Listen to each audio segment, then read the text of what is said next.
안녕하세요. 사건 번호는 2024 타경 137847 아파트입니다. 매각일은 5월 29일로 예정이 되어 있고요. 소재지는 서울시 강서구 방화동에 위치한 마곡 중앙 하이츠 아파트입니다. 토지 면적은 9.5평에 건물 면적이 15.4평인데요. 감정가가 5억 1천만원 설정이 되었으나 최저가 한 번 유찰되어서 4억 1천만원에 진행하는 경매 물건입니다. 경매 대상은 토지와 건물 일괄 매각하는 방식으로 현재 보고 계신 이 아파트를 시세보다 훨씬 저렴한 가격에 취득하실 수 있는 기회입니다. 감정평가 현황을 보니까 대지권 같은 경우는 3억 6천만원, 건물은 1억 5천만원 평가된 사실을 알 수 있으며 미납관리비 같은 경우에는 좋은 점이 25년도 4월 4일 현재 기준으로 미납관리비가 없다고 하여서 낙찰자가 특별히 조사를 해야 될 부분도 없을 것이라고 보여집니다. 참고사항이고요. 아파트 동수가 8동이나 되고 세대수가 930세대가 되니까 꽤나 큰 아파트라고 보시면 되겠고요. 시공사는 중앙 하이츠입니다. 사용 승인일은 94년도에 준공된 아파트로서 총 주차대수는 420대이고 세대수는 930세대이기 때문에 주차대수가 한참 모자릅니다. 따라서 주차난이 좀 예상이 되고요. 그리고 물건지 자체가 약 30년 정도 된 아파트로서 리모델링이나 혹은 재건축을 할 것으로 보여지는데 세대수가 면적이 작은 세대들이 많이 포진되어 있으므로 이는 사업성이 좀 안 좋은 결과로 이어질 가능성이 높습니다. 따라서 이 물건 같은 경우에는 낙찰 후에 2년 뒤에 비과세로 물건을 매도해서 시세차익을 약 1억 정도 볼 수 있는 그런 방향으로 입찰을 하시는 것이 좋을 것으로 보여집니다. 권리 분석도 봐보겠습니다. 지금 임차인 같은 경우에는 주식회사 땡땡땡 이렇게 나와 있는데 주식회사 경인대부입니다. 주식회사 경인대부는 이 사건 경매 신청 채권자이고 근저당권을 가지고 있으면서 해가지고 전세권까지 함께 설정을 하였는데요. 보시면 근저당권과 전세권의 설정 등기일이 똑같습니다. 이 근저당권의 경인대부가 왜 굳이 근저당권을 설정을 하면서 전세권까지 같은 날짜에 설정을 했냐면요. 만약에 이 전세권이 없는 상태에서 근저당권만 설정한 상태에서 후순위 임차인인데 그 임차인이 소액 임차인인 경우에 그러니까 서울 같은 1억 5천만원 이하의 보증금을 지닌 임차인이 들어오게 되면 약 5,500만원 정도로 이 근저당권자보다 먼저 배당을 받게 되는데요. 그것을 대비하기 위해서 경인대부에서 쉽게 말해서 머리를 쓴 거죠. 전세권을 설정함으로써 후순위 소액 임차인이 먼저 배당을 받지 못하게끔 이렇게 같은 전세권을 설정한 것이고요. 그러면 이제 이 전세권이 소멸하고 낙찰자에게 인수하지 않는 것이 가장 중요한 포인트라고 보시면 되겠는데 이렇게 전세권자가 임의경매를 통해서 사실상의 근저당권의 채권 최고액을 보존하기 위해서 전세권을 설정한 것으로 볼 수 있잖아요. 그런 경우에는 모두 다 소멸하는 권리이므로 낙찰자가 지금 보고 계시는 임차인이나 등기상 인수한 조건은 아무것도 없으므로 크게 신경 쓰지 않으셔도 괜찮겠습니다. 참고로 이러한 사항들은 이따가 매각물건 명세서를 통해서 혹시나 인수한 조건으로 매각으로 진행하는 것인지 확인해 보도록 하겠습니다. 집합 건물에서는 대지권이 잘 등기가 되어 있는지 확인을 해보아야만이 아파트의 건물뿐만이 아니라 토지 소유권인 대지권까지 잘 들고 오는 것으로 보실 수 있겠습니다. 지금 대지권의 표시 보시면 31제곱미터가 잘 등기되어 있는 모습을 보실 수 있습니다.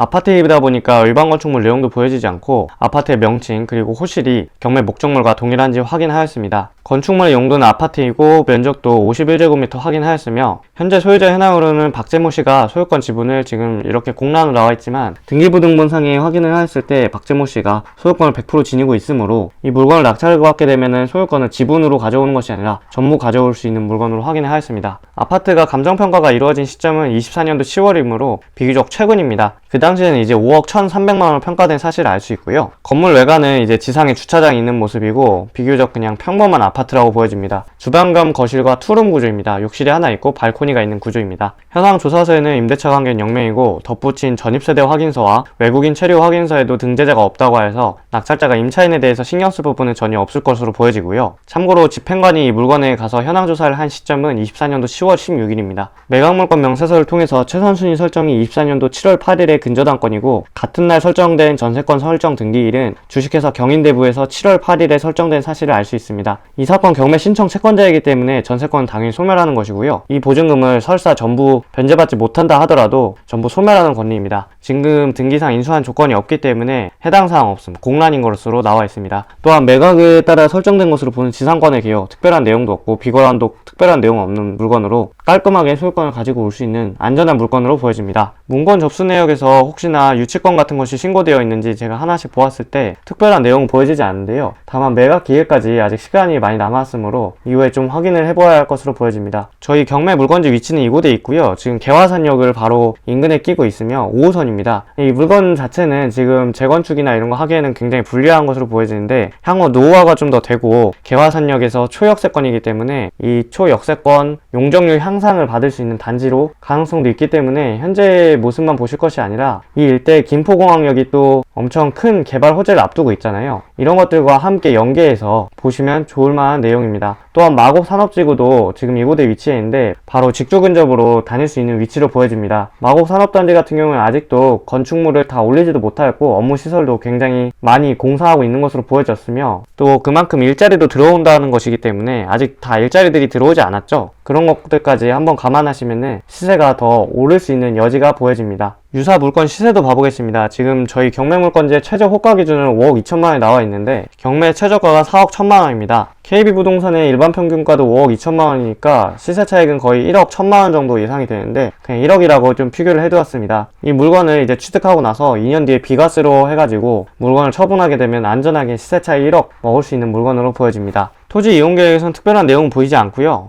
다만 인근에 공항이 있기 때문에 어느 정도 공항 소음이 좀 영향을 끼치지 않을까 이런 부분이 생각됩니다. 참고사항이고요. 경매 요약도 봐보겠습니다. 김포공항 마곡 업무지구 인근에 한 번 유찰된 5호선 개화산역 초역세권입니다. 시세 차익은 약 1억 정도 예상되고요. 인수하는 권리는 전혀 없으며 다만 현장 조사는 필요해 보이겠습니다. 궁금하신 점 있으시면 아래로 편한 댓글 남겨주시거나 카카오톡 문의 남겨주세요. 감사합니다.